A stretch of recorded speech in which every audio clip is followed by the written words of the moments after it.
Iniutos na ni Justice Secretary Boying Remulla ang pagbuo ng task force na tututok sa issue ng extrajudicial killings sa ipinatupad na war on drugs ni dating Pangulong Rodrigo Duterte.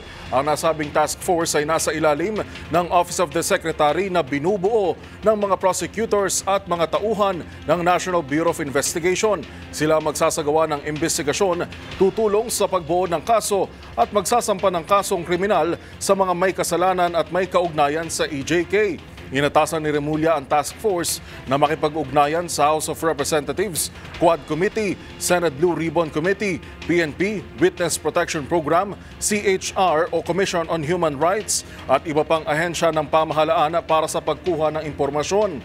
Samantala, kinakailangan magpasa ng task force ng mga ulat kay Secretary Boying Remulla bago ang 60 araw matapos ilabas ang Joint Department Order sa pagbuo nito.